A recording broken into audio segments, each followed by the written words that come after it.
마태복음 11장입니다. 마태복음 11장 16절에서 30절까지 말씀. 우리 한 절씩 교독하시고 마지막 30절 같이 읽겠습니다. 이 세대를 무엇으로 비유할까? 비유하건대 아이들이 장터에 앉아 제 동물을 불러 이르되 우리가 너희를 향하여 피리를 불어도 너희가 춤추지 않고 우리가 슬피 울어도 너희가 가슴을 치지 아니하였다 함과 같도다. 요한이 와서 먹지도 않고 마시지도 아니하매 그들이 말하기를 귀신이 들렸다 하더니 인자는 와서 먹고 마시매 말하기를 보라 먹기를 탐하고 포도주를 즐기는 사람이요 세리와 죄인의 친구로다 하니 지혜는 그 행한 일로 인하여 옳다함을 얻느니라. 예수께서 권능을 가장 많이 행하신 고을들이 회개하지 아니하므로 그때에 책망하시되 화이설진저 고라시나 화이설진저 벳세다야 너에게 행한 모든 권능을 드로와 시돈에서 행하였더라면 그들이 벌써 베옷을 입고 죄에 앉아 회개하였으리라. 내가 너희에게 이르노니 심판날에 드로와 시돈이 너희보다 견디기 쉬우리라. 가버나움아 내가 하늘에까지 높아지겠느냐 용비에까지 낮아지리라. 내게 행한 모든 권능을 소돔에서 행하였더라면 그 성이 오늘까지 있었으리라. 내가 너희에게 이르노니 심판날에 소돔 땅이 너보다 견디기 쉬우리라 하시니라. 그때에 예수께서 대답하여 이르시되 천지의 주제이신 아버지여 이것을 지혜롭고 슬기 있는 자들에게는 숨기시고 어린 아이들에게는 나타내심을 감사하나이다. 옳소이다. 이렇게 된 것이 아버지의 뜻이니이다. 내 아버지여 모든 것을 내게 주셨으니 아버지 외에는 아들을 아는 자가 없고 아들과 또 아들의 소원대로 계시를 받는 자 외에는 아버지를 아는 자가 없느니라. 수고하고 무거운 짐진 자들아 다 내게로 오라. 내가 너희를 쉬게 하리라. 나는 마음이 온유하고 겸손하니 나의 멍에를 메고 내게 배우라. 그리하면 너희 마음이 쉼을 얻으리니. 같이 읽겠습니다. 이는 내 멍에는 쉽고 내 짐은 가벼움이라 하시니라. 아멘. 네, 기도하시겠습니다. 하나님 아버지, 오늘 우리에게 주신 이 아버지의 말씀이 사람의 지혜로운 말과 교훈이 아니라 성령의 나타남과 능력으로 전해지고 들려지고 믿어지고 우리 마음에 새겨져서 우리를 변화시키는 그런 복된 시간 되게 하여 주시옵소서. 예수 그리스도의 이름으로 기도합니다. 아멘. 네, 오늘은 44번째 성품인 온유입니다. 그리고 11월의 주제 성품이기도 하고요. 다음 주일은 무슨 주일일까요? 네, 추수감사절이에요. 그래서 감사라는 성품에 대해서 다룰 것이고 그 다음에는 유연함이라는 성품, 그 다음에는 이제 위로라는 성품에 대해서 다룰 텐데 전부 다 이 온유와 밀접하게 관련된 성품입니다. 온유하면 따뜻할 온자에 부드러울 유자의 한자어입니다. 그래서 국어 사전의 정의로는 성격, 태도 따위가 따뜻하고 부드러움 그런 의미예요. 근데 저는 그 온유함은 타고나는 것이 아닌가 하는 그런 생각을 많이 갖거든요.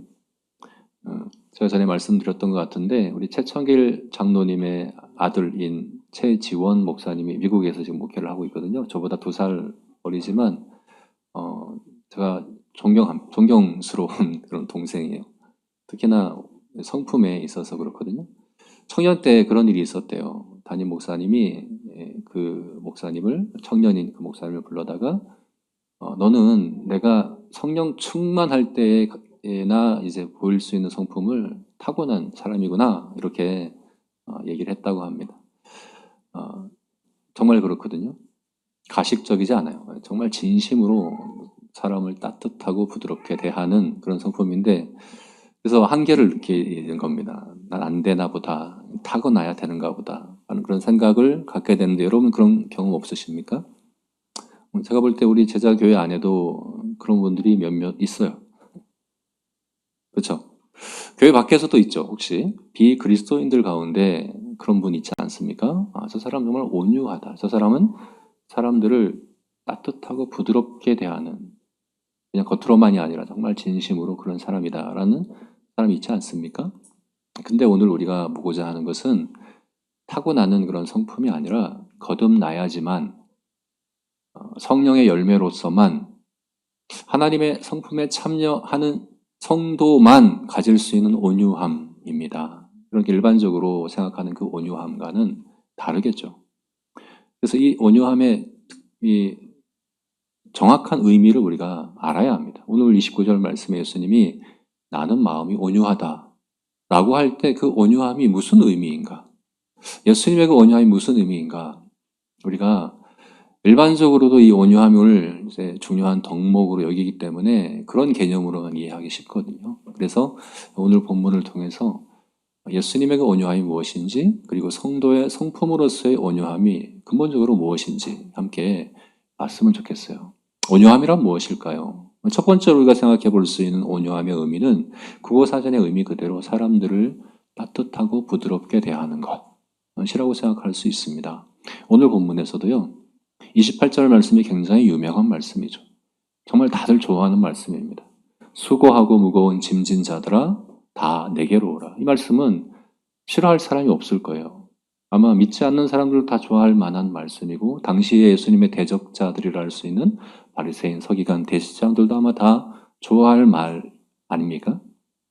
제가 생각할 때 아마도 예수님의 수많은 말씀들 가운데, 말들 가운데 아마 가장 따뜻하고 부드럽고 다정한 말이 아닐까라고 생각될 만큼 그런 말이죠. 그죠?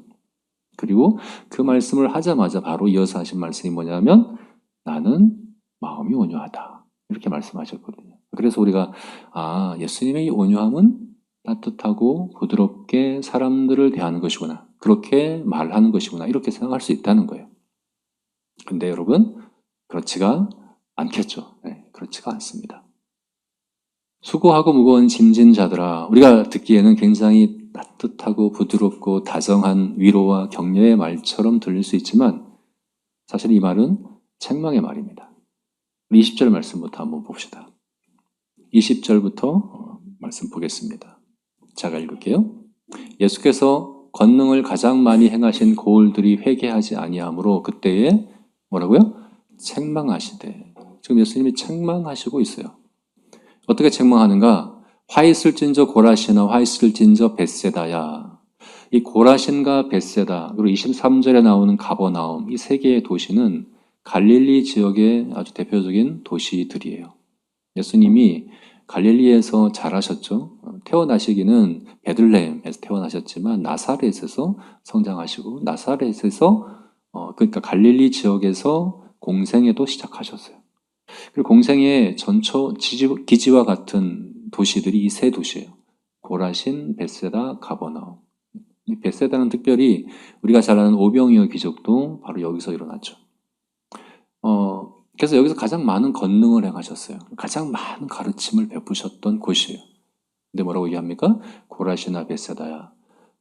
너희에게 행한 모든 권능을 드로와 시돈에서 행하였더라면, 드로와 시돈은 어떤 곳입니까? 이방 도시예요. 이방인이 사는 곳이에요. 유대인들은 이방인을 혐오합니다.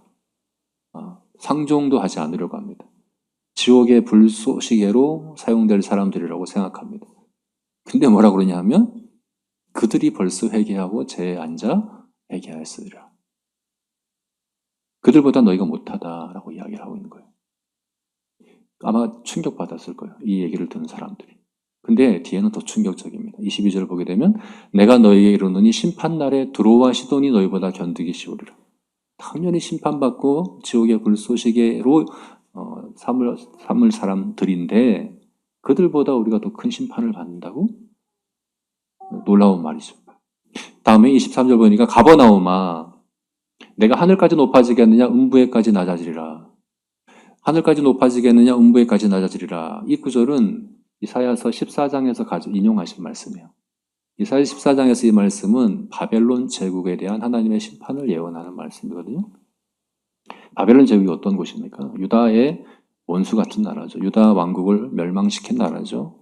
아주 무참히 짓밟고 파괴하고 그렇게 했던 나라고, 하나님께도 하나님을 대적한 그런 나라였기 때문에 하나님이 그들을 심판하십니다. 그 나라를 심판하십니다. 음부에 가지 나자도록 멸망시켜버리신 나라가 바벨론이에요. 근데 예수님이 그것을 가버나움에 대해서 얘기하고 있는 거예요. 너희가 바벨론처럼 하나님을 대적하는 그런 자들이다. 또 뭐라고 얘기합니까? 내게 행한 모든 권능을 소돔에서 행하였다라면 그 성이 오늘까지 있었으리라. 소돔은 어떤 것입니까? 소돔과 고모라는 유대인들에게 있어서 악의 대명사입니다. 악함의 대명사는 소돔과 고모라입니다. 그런데 너희는 그들보다 더 악하다. 여러분, 지금 예수님이 부드럽게 따뜻하게 다정하게 말씀하고 있습니까? 아니죠. 제가 볼 때는 오히려 더 극단적으로 더 과도하게 말씀하고 있죠. 그죠? 때로는 이렇게 얘기할 필요가 있어요. 충격요법이 필요할 때가 있거든요. 근데 예수님이 자주 그렇게 하셔요. 사실 예수님은 부드럽게 말씀하시지 않아요. 성경을 보면 예수님이 주로 부드럽게 말씀하시는 분이 아니에요. 예수님은 오히려 나는 화평을 주러 온 게 아니라 검을 주러 왔다라고 말씀하시거든요.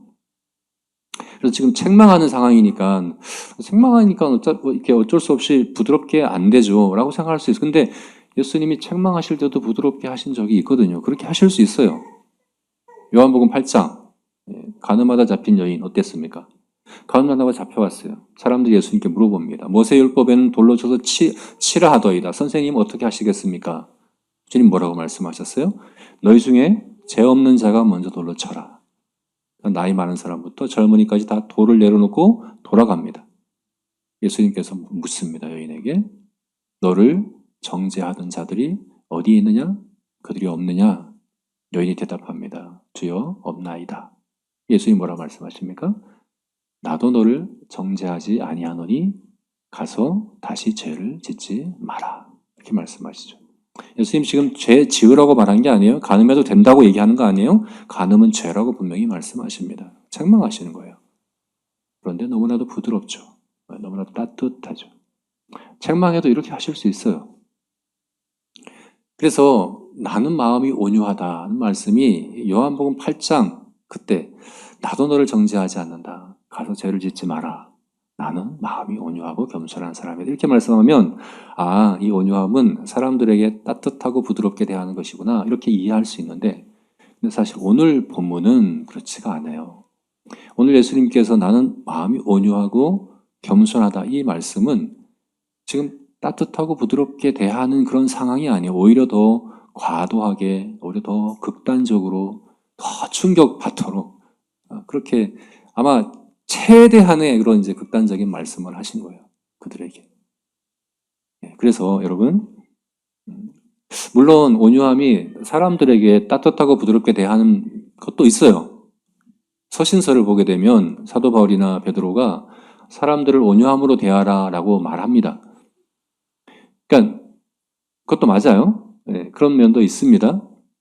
그리고 우리가 앞으로 이제 이 11월 한 달 동안 온유함과 관련된 성품을 본다고 그랬잖아요. 마지막 주에 보게 될 게 위로라는 성품인데 그건 정말 사람들을 따뜻하고 부드럽게 대해서 위로하는 성품을 얘기하는 거고 온유함과 깊은 관련이 있는 게 맞아요. 근데 오늘 본문에서 지금 예수님이 말씀하신 이 온유함 그리고 우리 성도가 다른 사람과의 관계가 아니라 하나님과의 관계에서 가져야 될 그 온유함은 국어사전에서 이야기하는 그게 아닙니다. 그럼 뭘까요? 온유함이라는 성품은 뭘까요?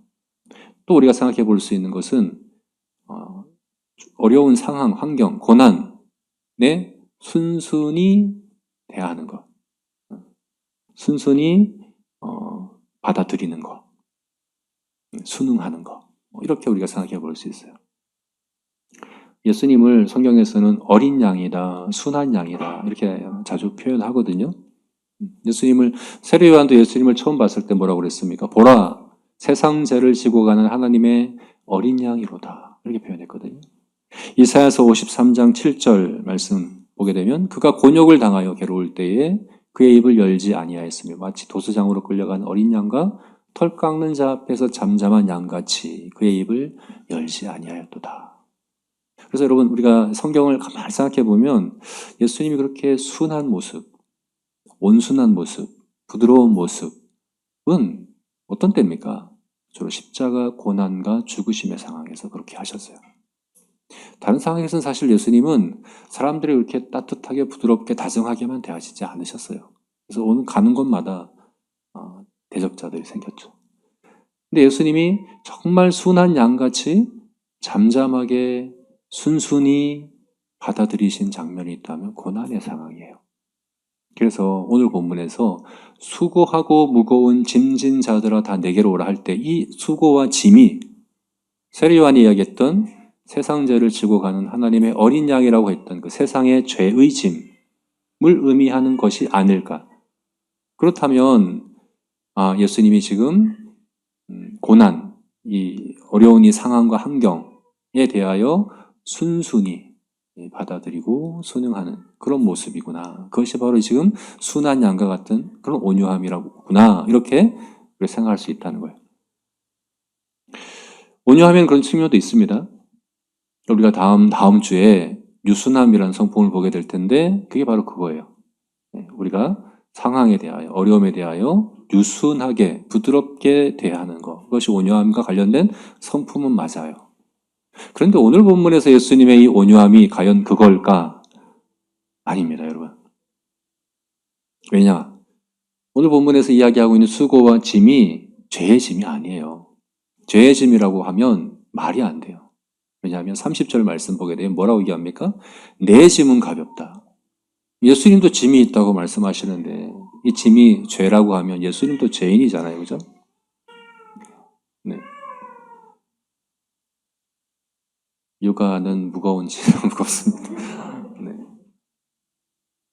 이 짐은 죄의 짐이 아니에요.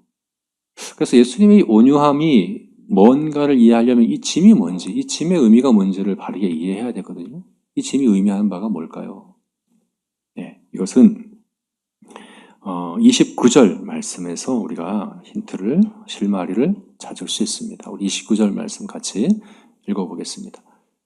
나는 마음이 온유하고 겸손하니 나의 멍에를 메고 내게 배우라. 그리하면 너희 마음이 쉼을 얻으리라.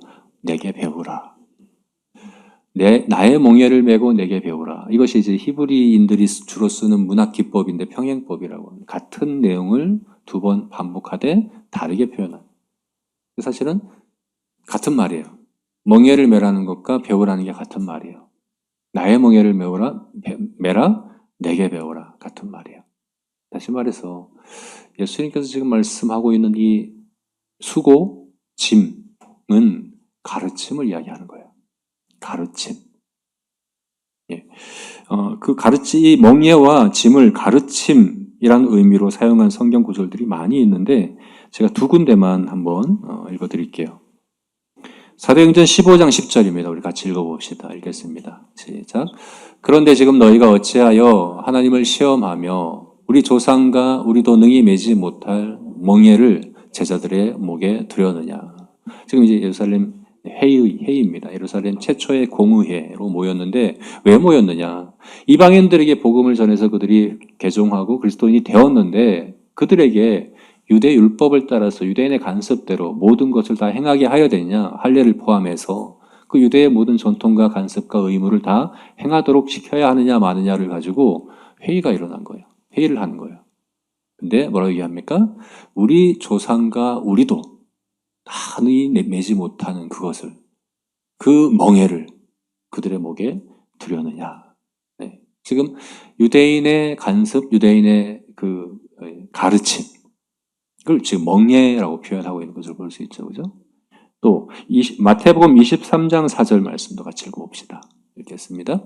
또 무거운 짐을 묻고 사람의 어깨에 지우되 자기는 이것을 한 손가락으로도 움직이려 하지 아니하며. 바리새인과 서기관들이 그들이 했던 일이 뭐냐면 율법을 최대한 어렵고 복잡하게 만드는 일이었죠. 사람들에게 너무나도 무거운 짐이에요.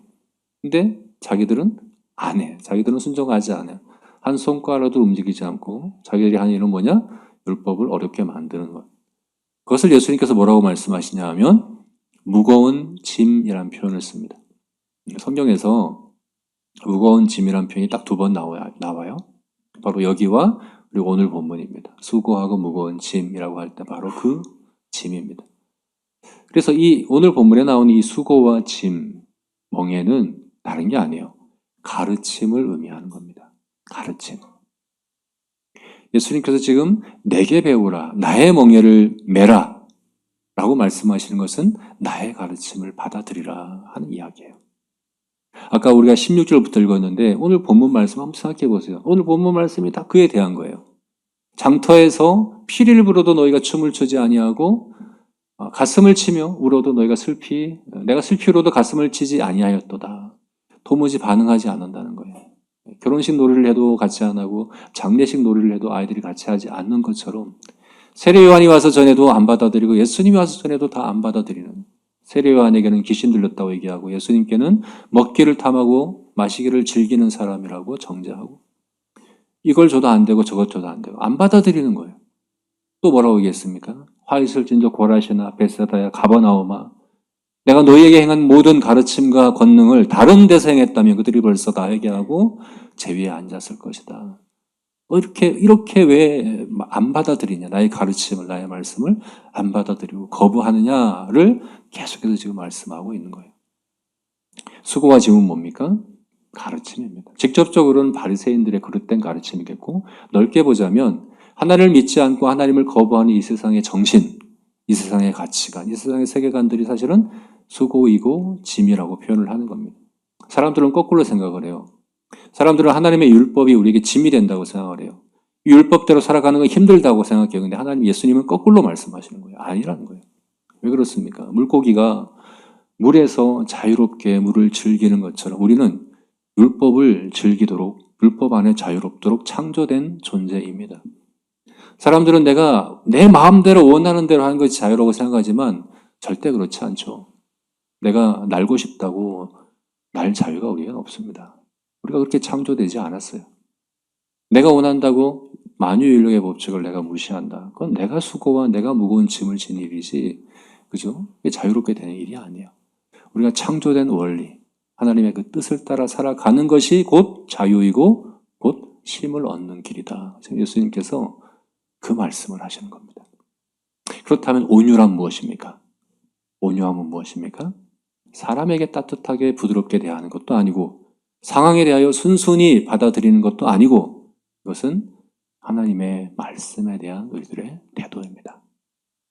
하나님의 말씀에 대한 우리의 수용성입니다. 에스겔서 36장 말씀 한번 봅시다. 36장 26절 27절 우리 같이 읽어봅시다. 또 새 영을 너희 속에 두고 새 마음을 너희에게 주되 너희 육신에서 굳은 마음을 제거하고 부드러운 마음을 줄 것이며 또 내 영을 너희 속에 두어 너희로 내 율례를 행하게 하리니 너희가 내 규례를 지켜 행할지니라. 굳은 마음을 제거하고 부드러운 마음을 준다. 이게 바로 온유함입니다. 부드러운 마음, 온유함. 근데 이 마음을 왜 주십니까? 내 율례를 행하게 하려고. 내 율법대로 살 수 있도록. 온유함은 무엇입니까? 이게 새 언약을 약속하시는 것인데요. 새 언약의 축복은 무엇입니까? 성령께서 우리 안에 오셔서 우리 마음을 부드러운 마음, 온유한 마음 되게 하신다는 거예요. 왜 우리가 온유한 마음 되어야 합니까? 하나님의 율례대로, 율법대로 살 수 있게 하기 위해서. 그렇죠? 온유함은 말씀에 대한 태도입니다.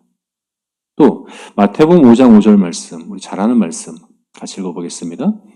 온유한 자는 복이 있나니 그들이 땅을 기업으로 받을 것이며. 온유한 자는 땅을 기업으로 받는다. 이게 무슨 의미일까요? 온유한 자는 부동산을 많이 갖게 된다는 그런 의미가 아니겠죠. 그죠? 네. 제가 아는 온유한 사람들은 땅이 없더라고요. 그런 의미가 아니에요. 이게 무슨 의미입니까? 여기서 얘기하고 있는 땅은 이 말씀은 이제 시편 37편에서 인용한 말씀이에요. 시편 37편에서 이것은 무슨 의미냐? 가나안 땅이에요. 가나안 땅. 가나안 땅을 기업으로 얻는데 누가요? 온유한 자가. 그 온유함이 뭡니까? 말씀을 따르고 순종하는 자. 우리가 지난주에 진취적인 이란 성품에 대해서 보면서 우리가 나눴었어요. 출애굽 1세대는 못 들어갔어요. 가나안 땅에. 출애굽 2세대가 가나안 땅에 들어갔습니다. 그 차이가 뭡니까? 출애굽 1세대와 2세대의 차이가 뭡니까? 신명기 8장에서 우리가 확인했죠.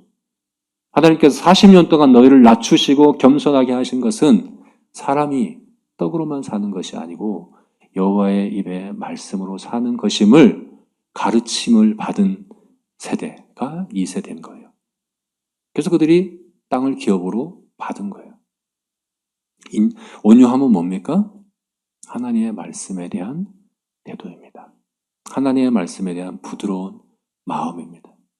주님의 가르침을 받아들이고 배우고 순종하는 그런 마음, 그게 바로 온유함입니다. 그래서 야고보서 1장 21절 보니까 그러므로 모든 더러운 것과 넘치는 악을 내버리고 너희 영혼을 능히 구원할 바 마음에 심어진 말씀을 어떻게 해요? 온유함으로 받아라. 말씀을 온유함으로 받아야 한다 라고 이야기하고 있는 것을 보게 됩니다. 네, 그렇습니다. 온유함은 우리가 앞으로 봅니다. 다른 사람을 따뜻하게 위로하는 것도 온유함 맞아요. 그것도 관련된 게 맞아요. 내가 처한 상황과 환경의 어려움들을 유순하게 대처하는 것도 온유함에 관련된 성품이 맞습니다. 그러나 근본적으로는 하나님의 말씀에 대한 우리들의 부드러운 마음입니다. 이 성품 너무나도 중요합니다. 여러분, 이 성품을 우리가 갖추기 위해서 어떻게 해야 될까? 오늘 말씀을 통해서 우리가 3가지를 우리에 적용했으면 좋겠습니다. 첫 번째는 회개하자 하는 겁니다. 죄를 회개하자. 우리 20절부터 24절 같이 다시 한번 읽어봅시다. 20절부터 24절 읽겠습니다. 예수께서 권능을 가장 많이 행하신 고을들이 회개하지 아니하므로 그때에 책망하시되 화했을진저 고라시나 화했을진저 벳세다야 너에게 행한 모든 권능을 두로와 시돈에서 행하였더라면 그들이 벌써 베옷을 입고 제에 앉아 회개하였으리라. 내가 너희에게 이르노니 심판날에 두로와 시돈이 너희보다 견디기 쉬우리라. 가버나움아 내가 하늘에까지 높아지겠느냐 음부에까지 낮아지리라. 내가 행한 모든 권능을 소돔에서 행하였더라면 그 성이 오늘까지 있었으리라. 내가 너희에게 이르노니 심판날에 소돔 땅이 너보다 견디기 쉬우리라 하시니라. 고라신과 벳세다와 가버나움에 가장 많은 말씀을 가르치셨고 가장 많은 권능을 행하셔서 예수님께서 기대하시는 반응은 무엇입니까? 회개입니다. 회개라고 말씀하십니다. 그럼 온유함과 회개는 굉장히 깊은 관련이 있어요. 온유하지 않은 건 왜 온유하지 않을까요? 직접적으로는 회개하지 않아서입니다. 로마서 2장 5절 말씀 봅시다. 로마서 2장 5절 같이 한번 읽겠습니다. 제가 읽어드릴게요. 다만 내 고집과 회개하지 아니한 마음을 따라 진노의 날 곧 하나님의 의로우신 심판이 나타나는 그날에 임할 진노가 내게 쌓는도다. 뭐라고 얘기합니까? 내 고집과 회개하지 않는 마음. 이 고집이 바로 온유함의 반대말이거든요. 네. 온유함의 반대는 뭡니까? 고집입니다. 말씀 앞에서의 고집. 이건 사실은 의학 용어예요. 원래. 네. 어원으로 보자면 의학 용어입니다. 무슨 의미냐면 경화증이에요. 동맥 경화증, 심근 경색, 뇌경색, 혈관이 막혀버려서 신경과 또 조직이 다 죽어버리는 그 병을 가리키는 말이 바로 이 고집이라는 단어예요. 마음이 돌과 같이 굳어져서 하나님 말씀에 대해서 도무지 반응하지 못하는 모든 기능이, 모든 신경이 다 죽어버린 그런 상태의 마음이 바로 고집이에요. 그 마음은 또 어떤 마음입니까? 회개하지 않는 마음입니다. 그럼 회개는 정말 귀한 은혜예요. 성령께서는 우리를 어떻게 변화시키십니까? 우리의 마음을 온유하게, 부드럽게 우리에게 영으로, 새 영으로 부어주셔서 성령께서 우리를 어떻게 그렇게 변화시켜 가십니까? 결국 구체적으로 보자면 회개를 통해서 하십니다. 회개를 통해 우리의 마음을 부드럽게 변화시켜 가세요. 회개는 2종류가 있다고 그랬죠? 성경이 말씀하는 회개는 2종류예요. 첫 번째가 사도행전 11장에 나오는 생명 얻는 회개. 이거는 한 번 하는 거예요. 거듭날 때 한 번. 거듭날 때 한 번 그 회개함으로 우리는 과거와 현재와 미래의 모든 죄책을 사함받습니다. 그건 한 번만 하면 돼요. 계속 반복할 필요가 없어요. 처음 거듭날 때 예수 그리스도와 연합되는 그 회개 한 번으로 모든 죄가 다 사함받아요. 죄책이 법적으로. 그런데 여전히 우리 안에는 죄의 본성이 남아있어요. 우리 마음엔 여전히 굳어 있어요. 우리 마음은 여전히 고집으로 가득 차 있어요. 이건 어떻게 해결합니까? 이건 이제 예수님께서 주기도문에서 말씀하신 것처럼 날마다의 해결을 통해서 날마다 우리의 안에 있는 죄의 본성, 죄를 하나님의 빛 앞에 가져감으로 우리의 마음이 부드러운 마음, 그리고 온유한 마음으로 변화될 수 있다라고 이야기를 하는 거죠. 회개는 하나님께서 우리의 마음을 만지시겠다는 부르심입니다. 초청입니다. 그러면 여러분, 우리가 정직이라는 성품에 대해서 봤던 것처럼 하나님의 말씀이 빛으로 우리 마음에 비춰질 때 그것을 감사히 여기며 하나님 앞에 즐거이 회개하는 그런 저와 여러분이 되시기를. 그래서 날마다 우리 마음에서 굳은 마음들이 제해지고 온유한 부드러운 마음 되어지는 저와 여러분이 되기를 주의 이름으로 축원합니다. 두 번째는 말씀 앞에 겸손하자. 어떻게 온유할 수 있는가? 겸손하자입니다. 16절부터 19절 우리 읽어봅시다. 16절부터 19절 읽겠습니다. 이 세대를 무엇으로 비유할까? 비유하건대 아이들이 장터에 앉아 제 동물을 불러 이르되 우리가 너희를 향하여 피리를 불어도 너희가 춤추지 않고 우리가 슬피 울어도 너희가 가슴을 치지 아니하였다 함과 같도다.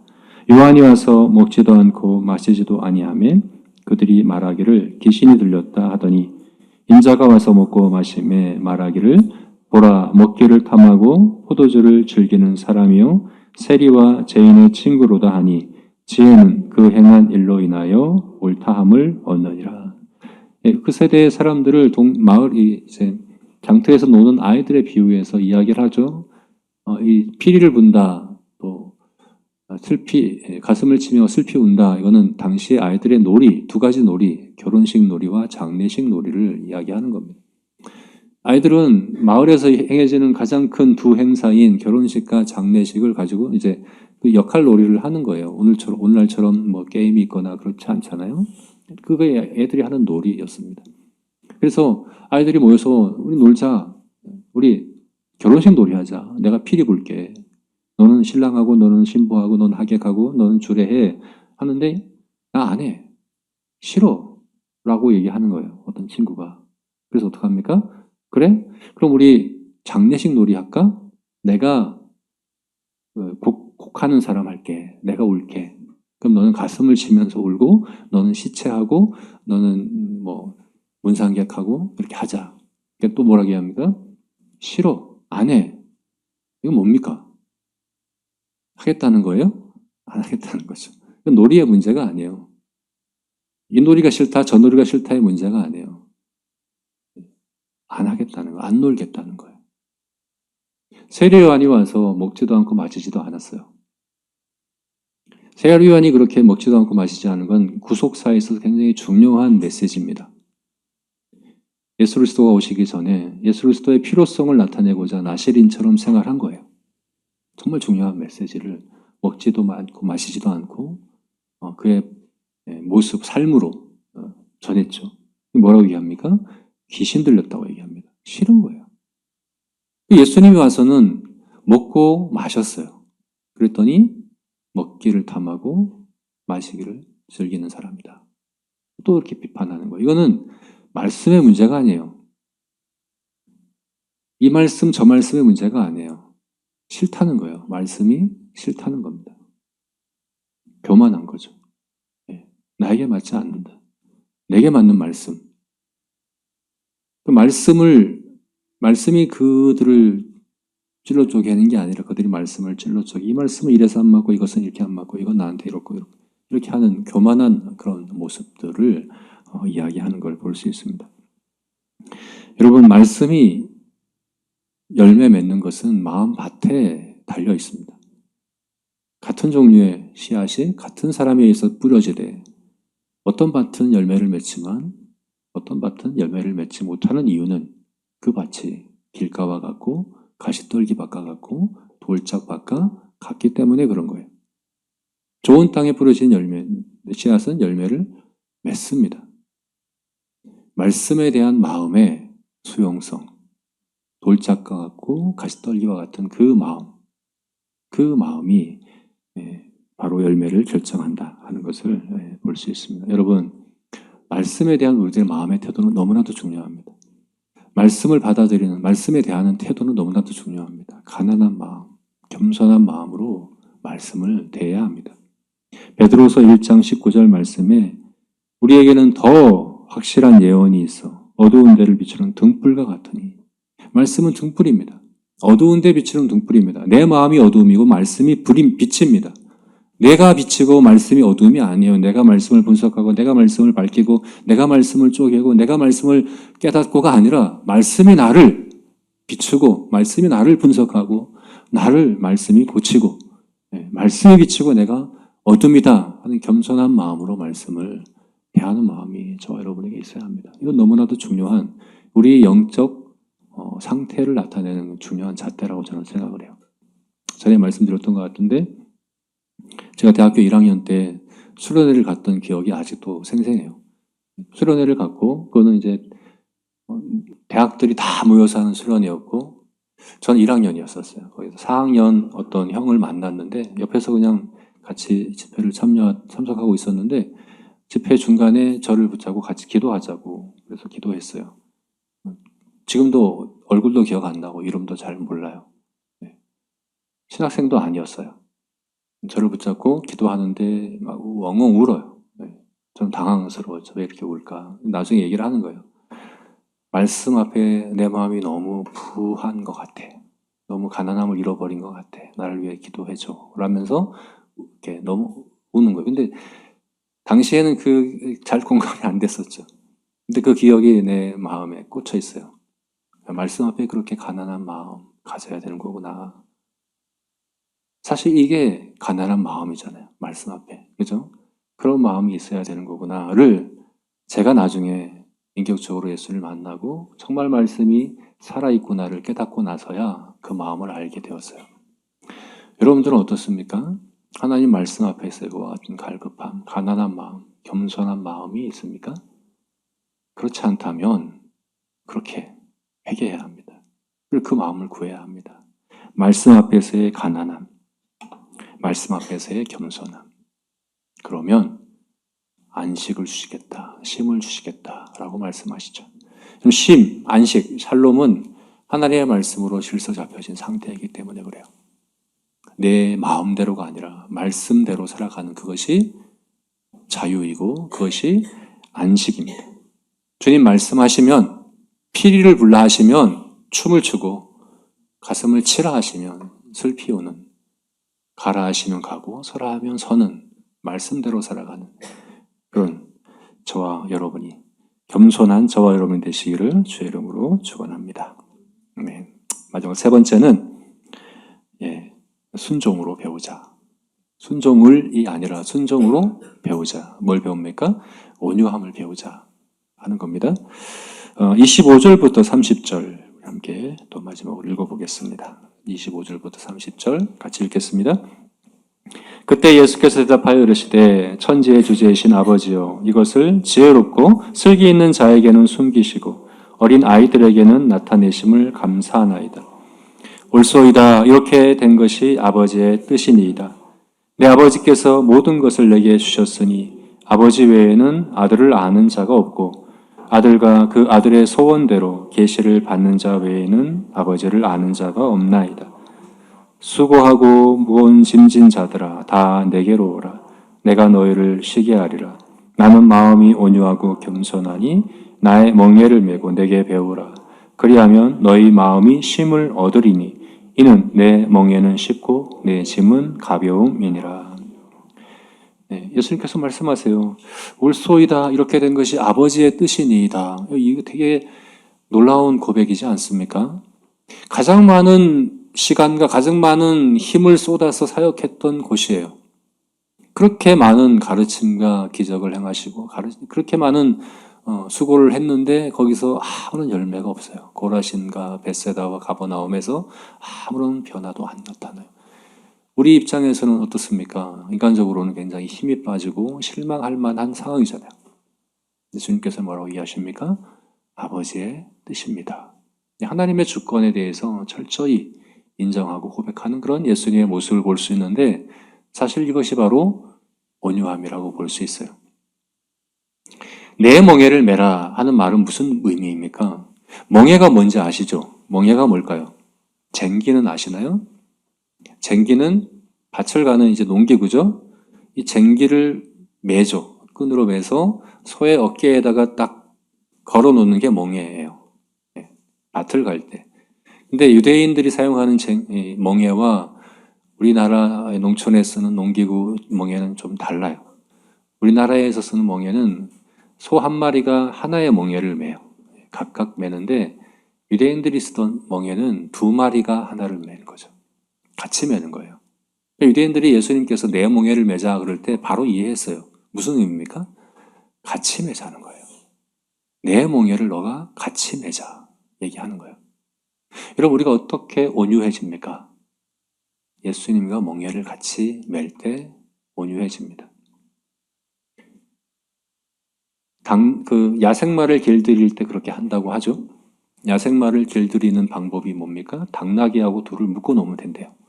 묶어 놓으면 야생마가 힘이 더 세니까 처음에는 당나귀를 끌고 막 다녀요. 그러면 당나귀가 막 따라가는 거죠. 정신없이 따라가다가 나중에 되면 야생마가 지치고 당나귀가 야생마를 끌고 집으로 돌아온답니다. 그럼 그게 야생마를 길들이는 거예요.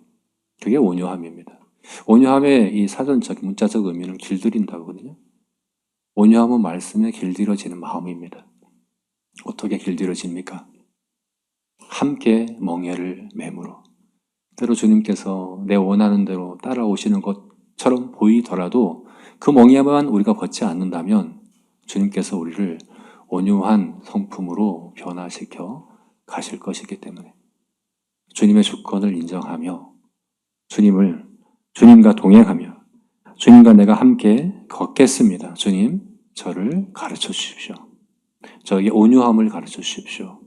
라는 마음으로 주님과 동행하면 우리도 그렇게 말씀에 길들어진 마음, 온유함이라는 성품을 갖게 될 줄로 믿습니다. 저와 여러분이 이와 같이 순종으로 온유함을 배우는 그런 우리 성도들이기를 주님의 이름으로 축원합니다. 아멘. 우리 같이 기도하시겠습니다.